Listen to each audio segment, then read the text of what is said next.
Coming up on today's Locked On Dodgers, Andrew Heaney looked really good. Gavin Lux started off hot, and the offense looked a little different. That's what's on tap, so make sure to keep it Locked On Dodgers. You are Locked On Dodgers, your daily Los Angeles Dodgers podcast. Part of the Locked On Podcast Network, your team every day.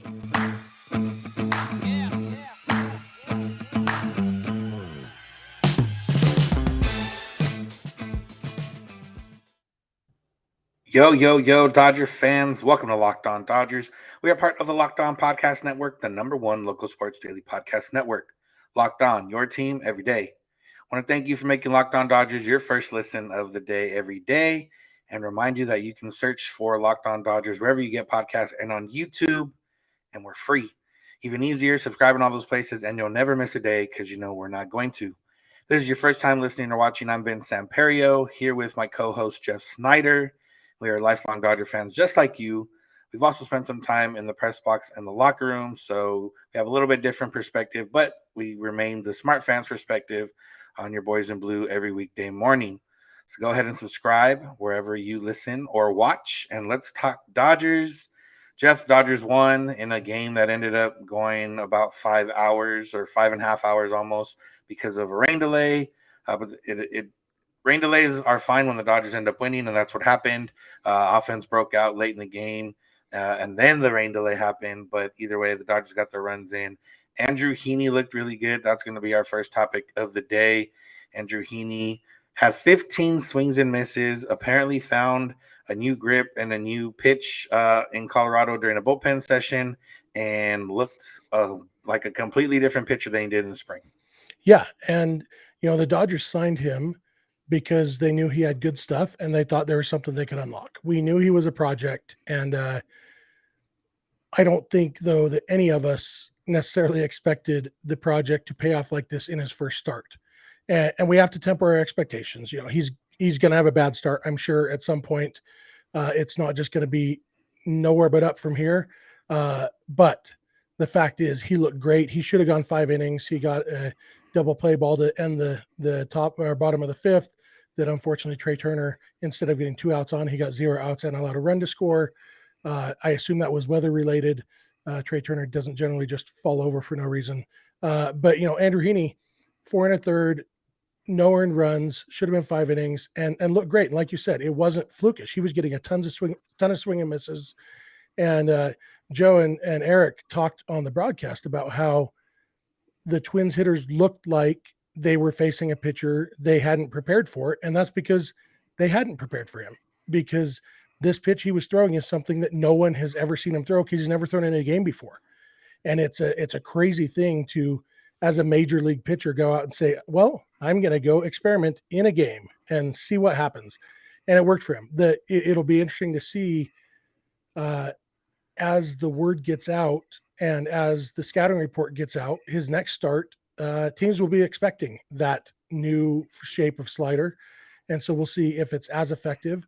I would expect it to lose some effectiveness, but it is legitimately a good pitch. That's why he developed it. It's the Dodgers have kind of a few guys who throw this sweeping slider that is really, really effective, even if you are prepared for it. And so while I would expect some rebound, I think it seems like a really good sign. Yeah, is he going to get 15 swings and misses through 4 1/3 every game? Probably not, realistically not, but like you said, it's something that he's added to his repertoire, something that he's still developing. And, Byron Buxton spent the weekend terrorizing Mariners pitching, struck out twice against Heaney, ended up striking out 3 times total in the game. The only one he didn't fool was Carlos Correa. And Carlos Correa is probably the guy he's faced the most, I would imagine, on the Twins team, just because they were both in the same division for a few years.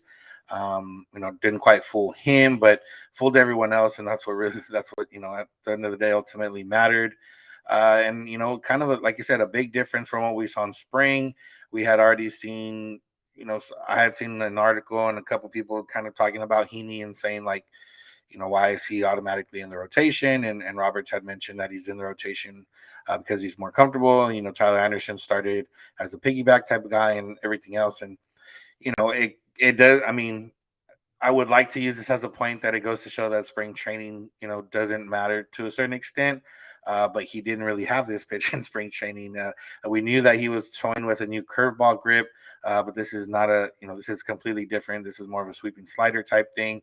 They did mention on the broadcast that it's a little bit or not worrisome, but it's a little scary throwing it to right-handers because if you do hang it, it ends up going right in the wheelhouse. But that's how any lefty pitcher with this type of pitch has to deal with. So it's not just Andrew Heaney. But yeah, for the first time out for a Twins team that offensively looked pretty good the first weekend against the Mariners and their pitching, you can't help but be happy with the performance. Yeah, and we had mentioned a week or two ago when we realized that of these 16 pitchers currently on the Dodgers roster, 7 of them are going to have to go away in the next month or so because you lose 3 roster spots for pitchers, and you have Caleb Ferguson and Tommy Kahnle and Phil Bickford and Victor Gonzalez coming back from injury. That's 7 spots, and so we had kind of mentioned that that was kind of the timeline that May 1st ish was the time that Andrew Heaney has to show, hey, I deserve to be on this team. And this was a really good first start. I mean, clearly right up there with probably the best start the Dodgers have had so far this year, even better than Walker Buehler probably. And it was, he couldn't have made a better case for himself in his first start than what he did, and everything that he did. He has the poise of a veteran. Even when he was getting rocked in spring training, you saw, he kept coming back. There was that one appearance where they pulled him out mid inning, and then he came back and pitched 2 more innings. And he has that poise of a veteran. If you read Fabian Ardaya's article on the Athletic about him, it kind of talks about some of the stuff he's been through. And he's been through Tommy John surgery. He's been through thinking his career was over a couple different times. And so he's kind of at that point where there's maybe not nothing to lose, but he's got that perspective of, he's almost, what is he, like 31 years old now? And so he's got the wisdom of age behind him. And yeah, I think that poise helped him to kind of stay the course and remember, even when he was getting rocked in spring training, I signed with the Dodgers because I think they can help me. It's a process, blah, blah, blah, blah. And, it's still a process, but we definitely saw a step forward in that process. Yeah, looking forward to the next one. Staying real quick on the pitching side, Brusdar Graterol came in that jam after Turner's error, ended up finishing that inning and getting into the next inning. Daniel Hudson looked good again. So, and then, they closed out. Once they went up 7-1, Garrett Clevenger and Phillips ended up closing it out, which, Phillips seems more of a guy that has a chance of sticking around, although it's probably not as likely.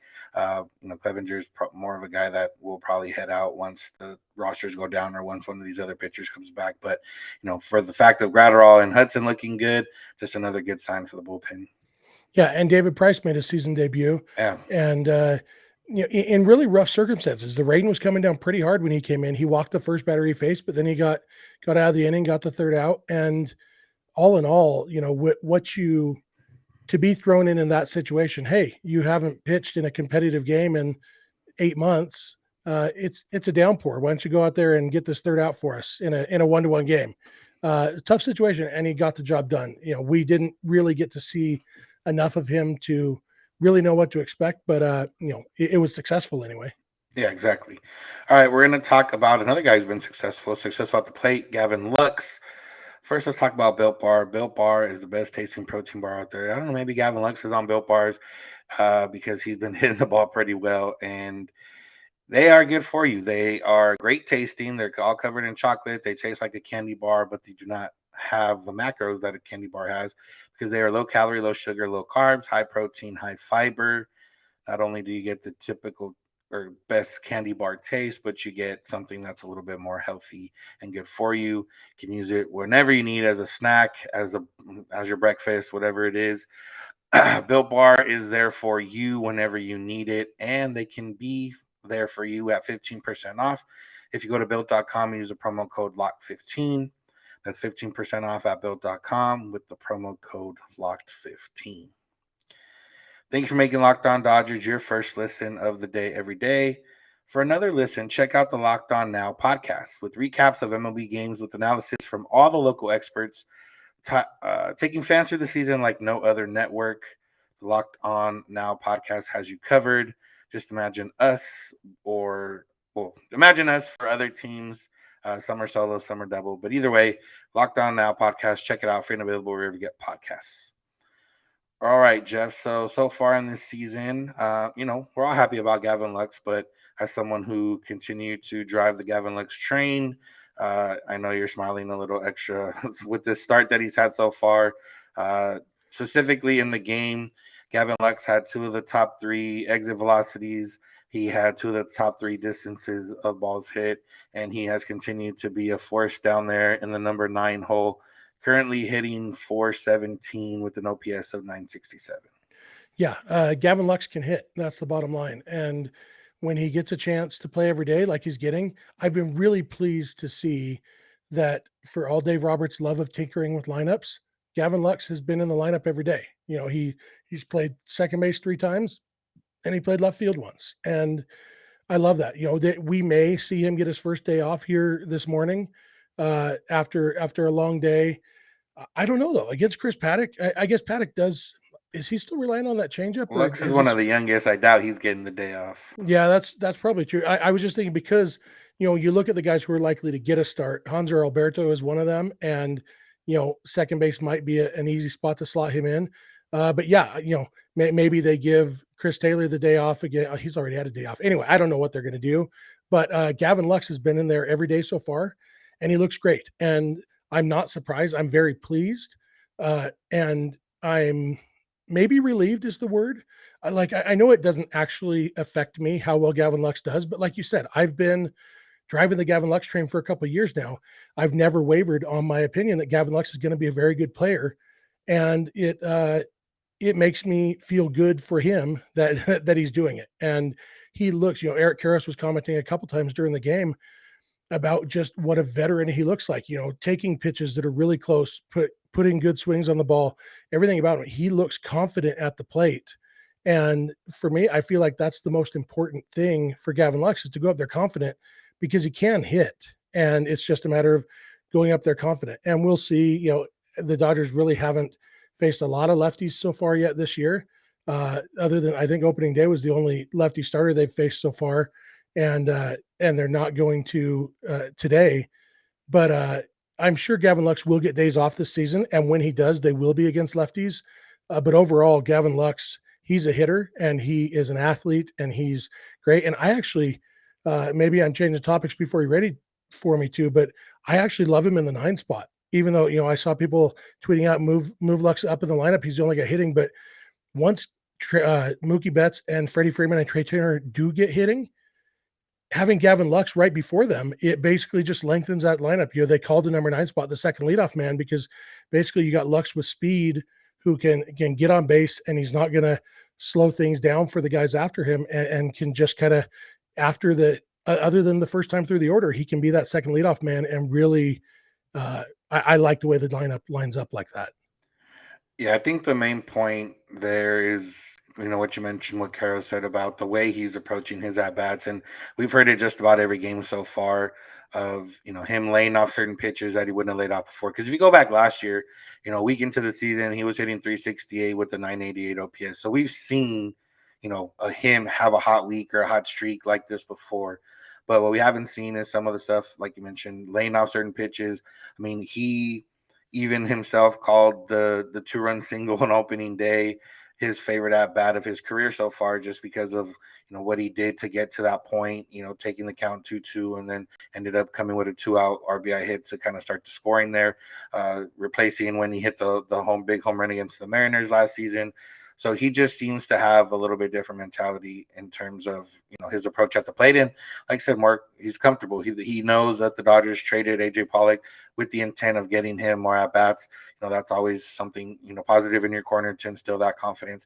And now when it comes to the 9 spot, it's a tricky thing sometimes, because we saw this before with Yasiel Puig and other guys in the past where they seem to hit better down in the lineup. You want to be inclined to move them up in the lineup, but then they put some maybe unfair pressure on themselves, or it's just a different, feeling, and they end up not hitting like they were before. maybe Lux is perfect, exactly where he's at, right there in the ninth spot. He's obviously going to get more pitches to hit with Mookie Betts in right after him, anyways. He's going to get on base for those guys at the top of the order for whenever they get going, like you mentioned. So I think everything kind of status quo for now, and then might have to adjust in a month or two if things continue for certain players and continue hot for him. But I think right now he's perfect where he's at. Yeah. When we did our National League West crossover last week, a couple, I think it was Millard and Paul from Locked On D-backs and Locked On Rockies, who both predicted that Gavin Lux would be traded for a relief pitcher this year. And that was before the Dodgers had traded for Kimbrel. But even then, I told them, I said, if the Dodgers trade Lux for a reliever, I will eat all of your shoes, because Gavin Lux is not a guy you trade for a reliever. It's kind of like the Alex Verdugo thing. There was a guy on Twitter who was constantly harping that the Dodgers should trade Verdugo for some bullpen help. And I told him repeatedly, you don't trade a guy like Alex Verdugo for a reliever. And when the Dodgers did end up trading Verdugo, this guy came at me. He's like, I'm surprised you like this trade. You love Alex Verdugo. I said, no, the reason I didn't want to trade Alex Verdugo for a reliever is because he's the kind of guy you trade for Mookie Betts, and that's the same thing with Gavin Lux. Even this offseason, when we thought he was likely to get traded, every time we talked about it, it was as the keystone in getting back a frontline starting pitcher. Not, you don't trade Gavin Lux for spare parts. You don't trade him to fill a little niche need on your team. If you trade Gavin Lux, it's because you need an impact player back. And we're seeing why the Dodgers didn't choose to trade Gavin Lux, and why we were both so happy that they didn't, because he's good. And he looked good on defense too. Defense in the rain is hard. And especially, playing that shift where he's playing on the outfield grass. He had a couple ground balls where I'm like, the ball's wet, the ground's wet. He's having to play on the grass when it's been on the dirt and everything. And he played him fine, So everything about Gavin Lux makes me happy right now. Yeah. Moving on to the rest of the offense. Cody Bellinger, rough night, 3 strikeouts. We have Max Muncy, who still hasn't had a hit, or maybe only one other hit since opening day. Justin Turner, who hadn't looked that great, did have a nice RBI single there. And then Will Smith had the big hit of the day with the 2 RBI double. On top of Gavin Lux's 2 RBIs. So rest of the offense, it still was, not running as smoothly. Freddie Freeman did have 2 hits, so that was good to see. But they did have that big offensive inning. And we talked a little bit yesterday about the boomer bust offense and just, is this Dodgers team like that? And we both didn't think they would be in the long run, but if they're going to be boomer bust, at least until they figure things out, it's not too bad to have boom. They've already had a boom in 3 or 4 games. They just didn't happen to. They allowed a lot of runs in the other game that they had the boom inning. Yeah, absolutely. And I've noticed kind of a tendency sometimes on social media when the Dodgers do have a big inning, it almost makes some people more negative. It's like, well, how come they can't just do this all the time? And I tweeted out a reminder today that the problem with boom or bust is the bus. You can boom as much as you want to. And that's what we expect from the Dodgers. What we expect is boom or slightly less boom. And I think that's what we're going to get as the season goes on. I think it's really important to look at entire games, because you could look at this game tonight as, wow, the Dodgers only scored 1 run in the first 7 innings. It was another boom or bust night. You can't boom or bust in a night. They scored 7 runs. If you score 7 runs in a game, that's a boom. The entire game is a boom. I don't care if you scored 6 of them in 1 inning. That's a boom game, and because that's all it takes. And I will take a 6-run inning every single game, even if that means they only score 7 runs every game. Because if they score 7 runs every game, they're going to win 130 games this year, And Max Muncy, you mentioned he struggled, but he also walked 3 times. And walks were kind of the story, I think, in this game. After the Dodgers only walked 6 times in the whole 3-game series with the Rockies, the Dodgers had 9 walks in this game tonight, and Max Muncy had 3 of them. And for me, that kind of felt like them getting back into the Dodgers offense that we know and love. Yeah, and obviously they, like you mentioned, hadn't walked before. They still struck out 10 times, but you don't notice it as much when they score 7 runs. And then, like I said, they have the 9 walks. You don't notice the 10 strikeouts as much. So that's a good sign there. And to be fair, those numbers should be switched. It should be 10 walks and 9 strikeouts because Jerry Meals sucks. Yeah, Will Smith struck out looking on a full count pitch that was 6 inches outside, only 5.38 inches outside. I apologize for the exaggeration. But yeah, it's an offense too that, like you said, or like we mentioned before, hasn't even got going yet. They still only have one home run on the year. That's Austin Barnes. And you would expect there to be a lot more home runs coming as the time goes on. But I think, with this Dodgers offense or what they've done in the past and what they will continue to do, because they still have pretty much the same mentality, is wear a pitching staff down, get into a bullpen, things of that nature. Obviously, early on in this season, it's going to be different because a lot of teams, they didn't get into the Twins bullpen. The Chris Archer was just, not built up yet, and they happened to get into the bullpen a little bit earlier, but took a couple innings to actually score. But in the long run, drawing those walks, base hits here and there, death by 1,000 cuts type of offense, that's what they have thrived on in the past, and what they probably still will. Adding that to, the power that they do have, that'll finally, some point will break out. That's where the Dodgers offense gets you.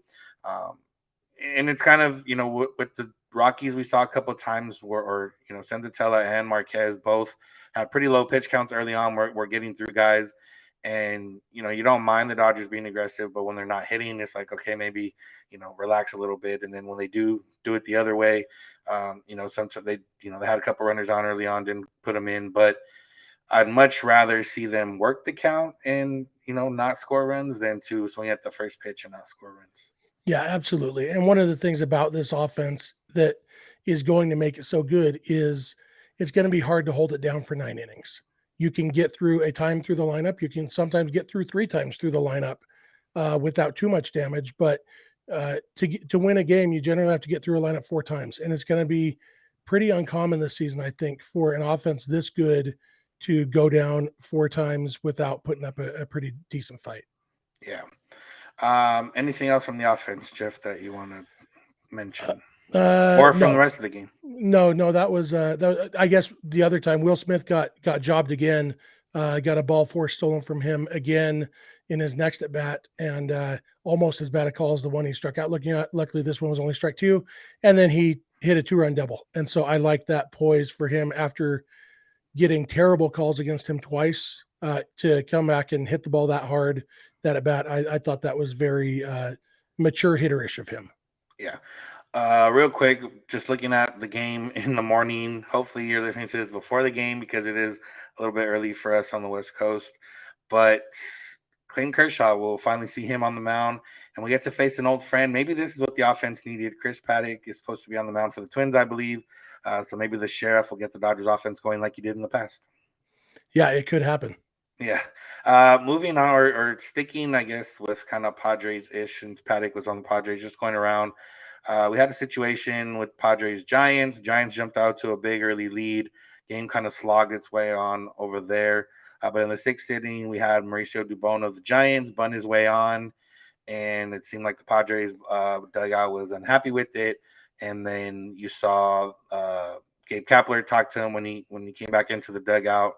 And, we always get these type of things, not necessarily always in Dodger games, but just in general about baseball and these unwritten rules and everything else. And is this one fair or foul, or are you going to give me a wishy-washy answer, as Brandon Johnson might allude to? I don't know if my answer is wishy-washy or not. I definitely have an opinion. And my opinion is the only reason you should change the way you play baseball is if it benefits your team to do it. So that's why, like, when you have a big lead, I'm in favor of not stealing bases, because when you steal a base, there's a chance of pulling a hamstring. There's a chance of jamming a thumb on a base. The risk reward there doesn't pay off. And so for me, that's why if I was a manager, I would stop stealing bases with a big lead. Bunting for a hit, I don't think there's any of that risk. As a player, I don't think I would do it because it's a selfish move. Your team's going to win this game. Earlier in the game, I get it. There was also, I guess, Steven Duggar, I think, stole a base when they were up by, I think they were only up by 8-ish runs when he stole the base in the 2nd inning, and ended up causing a confrontation between Mike Schilt and the Giants' first base coach that caused an ejection. 2nd inning is too early to be thinking about anything like that. But the 6th inning, I think it was a selfish move by Dubon. And so as a player, I think that's probably more what Gabe Kapler talked to him about. Kapler seemed to definitely told him, you shouldn't have bunted there. We don't know exactly what he said, but he definitely told him something along those lines. But even then, I think it's more because you want team players, and it doesn't actually help the team that much. Go up there and it's a good chance to get some good batting practice. All a bunt single does is literally pad your personal numbers, unless he did want to work on bunting, and maybe it's a risk-free time to work on my bunting, and I might need to do that. If that's the case, I have no problem with it. So, but all in all, I don't think the team that is getting blown out should be allowed to have any say in what the team with the big lead is allowed to do. It all comes down to risk reward on the part of that team. But I also think that Gabe Kapler, as the manager, regardless of his reasoning, has the right to tell Mauricio Dubon, don't bunt to that situation, regardless of what his reasons are, because he's in charge of his team. Yeah, Dubon had one hit in the season to that point, so maybe he did want to, whatever his reasoning was. I don't. I think the bigger part is, and maybe another thing that Capper might have told him is that, okay, you do that, then the next guy might get hit, or someone later in the game might get hit, and it might start something that has no reason to be started. And that, I think, is another point too. I think they were talking about on the TBS broadcast is you're putting whoever's batting directly after you at risk. You're putting whoever bats for the rest of the game at risk. Some teams still go by that way of handling things with hit by pitches, and that might be another reason for it. But at the end of the day, I guess it just depends. Like I said, maybe he did want to try on bunting, and maybe that's something he wants to add to his repertoire. But what I've seen from Dubon, just from having people that are Giants fans and stuff like that, he's not the best base runner. So maybe he's just a guy that just doesn't quite understand what everything that's happening. So I don't know. Yeah, Bob Melvin was definitely upset in the dugout. But other than that, I thought the Padres actually handled it pretty well. You could tell that Eric Hosmer had a little conversation with Dubon at first base, but it was a friendly conversation. And I expect, Hosmer's status in the game. He's a veteran. He probably told him, "Hey, kid, just so you know, here's why that was probably a bad idea." He said it with a smile-ish on his face and didn't seem aggressive. And then Dinelson Lamet just struck out the next three batters, which is the best revenge for anything. Just get out of the inning, get the next guy out. And then Dubon came up again. I thought there might be some fireworks, and he batted in the eighth inning. But by then it was Will Myers pitching. And so he wasn't going to actually throw at him. Couldn't throw hard enough to hurt him anyway. And so, yeah, all in all, it's one of those cases of silly unwritten rules that I understand why they're there. And I understand why Melvin was upset, and I understand why Kapler did what he did. And yeah. So yeah, I think that is pretty wishy-washy. That's for you, Brandon. Jock Peterson did take Will Myers deep, so that's always fun, I guess, if that's what you're into. The other part of that game was some MLB history when the Giants first base coach was ejected. I saw it was because he handed something to a player possibly that is not allowed anymore. I just saw something on Twitter that said it was because of a confrontation between him and Mike Schilt after the stolen base, but that could have been wrong. That was just what I saw. Yeah. But either way, it led to Alyssa Nakken being the first base coach for the rest of the game for the Giants, becoming the first woman coach to be on the field in a regular season game. So, it's something that I would imagine we're going to see more in the future. We've already seen more coaches. We have a female manager or a woman manager in the minor leagues right now, but, just there's always got to be a first, and Alyssa Nakken happened to be the first. Yeah, it's a cool moment for her. We kind of knew she was already the first female coach on a major league staff, and so it made sense. But yeah, I wouldn't be surprised if she does end up being somebody's full-time first base coach at some point. And it's a cool moment for her. Uh, I think there are physical reasons why we're unlikely to see very many, if any, women actually playing in the big leagues.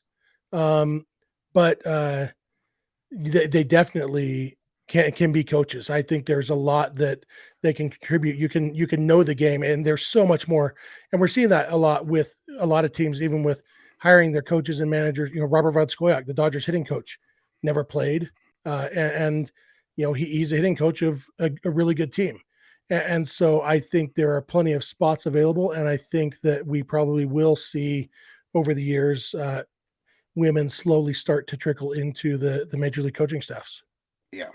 One other thing just going around the league, Brett Phillips, who had a wild night a couple nights ago when he was on the mound for the Rays, made a crazy catch, gave up a home run, told Kristen Pache to hit the weight room when he hit one to the warning track. Had a little bit different night last night when he met a young lady before the game who has cancer, battling cancer for the second time.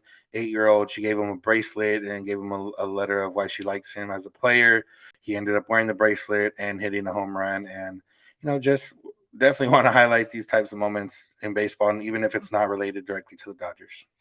Yeah, and with Brett Phillips, we can always relate it to the Dodgers because Yeah. previous to today, the biggest moment in his career came against the Dodgers in the World Series. But it kind of underscores why once the Dodgers finished winning the World Series in 2020, I've actually kind of enjoyed watching that highlight from Game 4 because it's for me, I find it impossible not to like Brett Phillips. He's just a very likable guy. When he was interviewed after the game tonight, and they told him that uh, that little Chloe was on TV being interviewed when he hit that home run, he broke into tears. He fought tears the rest of the interview, and he is just a likable guy, and so I'm happy for him. And he's one of those guys who he's not actually a great baseball player, but he does enough, and he's so likable. He's a guy you could picture playing for 18 years despite never being very good, just because everybody wants him on their team. Yeah, that's very possible. And yeah, well, I'm sure we'll talk about Brett Phillips at some point, just based on how his personality is the rest of the way. But that's going to do it for today's episode. Thank you all for listening. We'll be back tomorrow talking about the final game of the series, Clayton Kershaw's first start of the season. If you want to check out something else after making us your first listen of the day, check out Locked On MLB with host Paul Francis Sullivan, a.k.a. Sully. Brings you a unique perspective on the major leagues past and present. Make sure to make Locked On Dodgers your first listen of the day every day. We're available wherever you get podcasts and on YouTube. Subscribe if you would like. That would be very appreciative, or we would be very appreciative. If you want to find us on social media, we are on Twitter and Instagram at Locked On Dodgers. Jeff is on Twitter at Snydog. I'm at Vince Samperio. DMs are open on all those accounts if you want to get a hold of us. Other ways to get a hold of us are email lockedondodgers@gmail.com and voicemail text at 323-863-5625. We're here every weekday morning, and we hope you'll be with us when you get in your car. If you're at home, tell your smart device, play a podcast, Locked On Dodgers. And remember, you don't have to agree. You just have to listen. Have a good one. We'll talk to you tomorrow.